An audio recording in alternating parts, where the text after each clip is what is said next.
Hi guys, welcome back to the channel. So today what we're going to do is we're going to cover market structure. Market structure is a vital thing to have in your arsenal when it comes to trading. What we're going to cover today is we're going to cover how to identify market structure, we're going to cover how to identify breaks in structure, and how you as a trader can use those things in order to take proper entries. So without further ado, let's get moving more than average.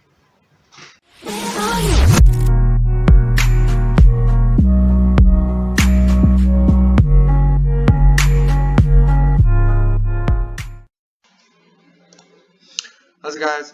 So today we're going to cover market structure. So as you can see from the diagrams on my chart here, we get an uptrend, we get a downtrend, and we get a ranging market.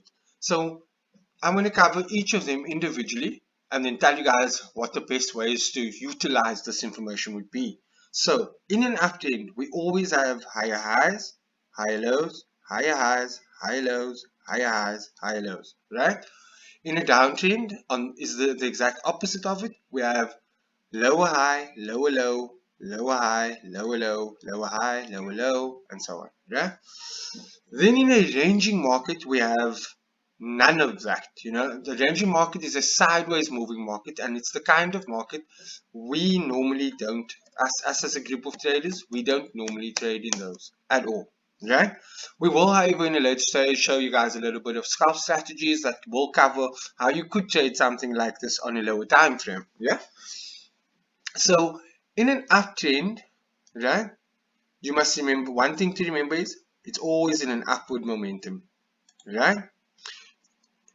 With that being said, you want to figure out how to take the best entries off of here. And the best place to take entries on an uptrend is from the higher lows. Because if you think about it this way, right? If you took it from up here, from your higher high, good chances that you'll be getting stopped out consistently. Depending on your risk appetite, but your risk to reward becomes much better taking it from the higher lows, sorry, right? Then in a downtrend, what you'll notice is you want to take them from your lower highs, right? The reason for that is, once again, you stand a lesser chance of getting stopped out on, like, from pulling the retrace had you taken it from your lower lows over here, so you rather want to take it from your lower highs over here. Okay? This is handy to be taking things in terms of that. It's nice risk to reward. It's good like confluence for you. On top of that, guys, one thing you can remember is with market structure also comes trend lines. So there's my trend line for my uptrend. So now if I want to take buys off these lows, I know we're in an upward trend. I know we want to take it off the higher lows, right? Then we see it, we're catching a retrace off of our trend line, that forms the first higher low, bang, we can get in, right? Same goes for the downtrend. We're coming down, we retraced on our trend line, we see we're forming the market structure nicely, we take the sells and we can catch it all the way down, right? So what I'd like to do is, I'd like to show you guys this on a chart itself, which I've prepared at the bottom here, right? So if you're looking at the overall market structure on gold on this chart right here, let me just zoom in so you guys can see a little bit better. Right. So what you'll notice is the market made a series of higher highs, higher low, higher high, higher low, higher highs, higher lows, higher high, higher low, higher high, higher low. Then what the market did was it formed a lower high here, a lower high here, and a lower low here. This is your first indication that the market broke structure. Now, what you don't want to do is take the entry here. You are looking for confirmation that the market wants to continue to the downside, right? So what we do is we wait. In this area, we wait for it, right? Here the market broke, here it broke structure. There it tested the previous high here, tested the previous low here, failed both times, right?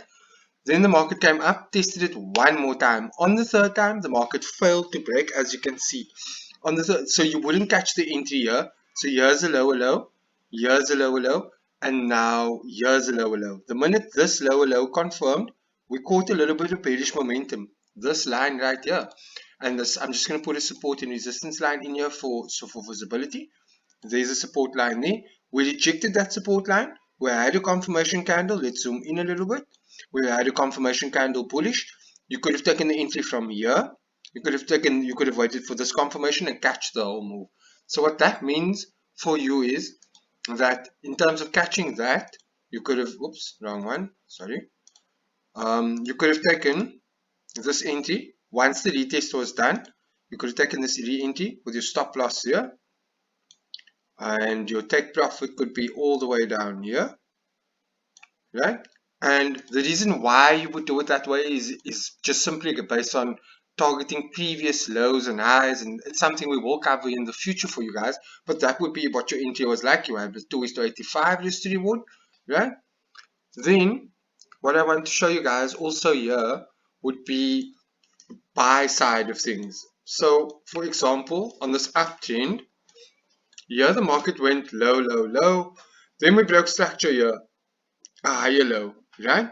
The minute that higher low came out, we knew we wanted to actually break structure completely. So here's your higher low, there's your higher high. If the market created another higher high, you could have gotten in here. Me personally, I wouldn't have gotten in there. I would have waited for another move as confirmation, because here you can see, even though you wouldn't have gotten stopped out had you taken the buy after this confirmation candle, you would have not been so comfortable holding it here, because this is what the risk reward would look like, right? Let's say you wanted to take anything here, right? This is your confirmation candle, so your entry would be somewhere here. Your take profit, your stop loss would be just below there, right? And your take profit, when usually how we work it out is based on Fibonacci, and that would be like your first. So you have options here where you can catch multiple entries on this, and that's kind of why I chose this specific chart. So even if you took it here, you wouldn't have gotten stopped out. It would have come back to your entry and it would have gone all the way up. Boom, take profit hit. Another example of this would be here. So for example, we're going in an upward direction. Remember, we want to take it off the higher lows. Here's another entry for you here. So the market came up, we retested here. The minute we confirmed bullish there, we put in our buys there. Your stop loss would be here based on this little support over here. And your take profit, once again, from Fibonacci would be there. And that's how you would constantly take entries on an upward trend. If you use something like Fibonacci, just to show you an example quickly. So if, let's say for instance, you want to take the buy from this lower low, you would pull out your Fibonacci here.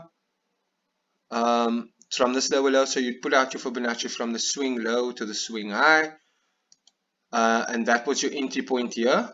Here's your entry. That's these numbers here would have been my targets. So my risk to reward would look something like this. We got a 50% rejection. Cool. Your first target would be something like that. Yeah. With the stop loss down here. Yeah. And then your second target would look something like that. I mean, even if you were to be a little bit more on the safe side of things, you could have moved your stop loss down there, having these as your support areas to not break down, which would have been perfect. But your risk to reward will always be good. So the model of the story here, guys, always on an upward trend, I remind you guys, always take your entries on the higher lows, and then on a downtrend, always take them on the lower highs. Here we go. Yeah.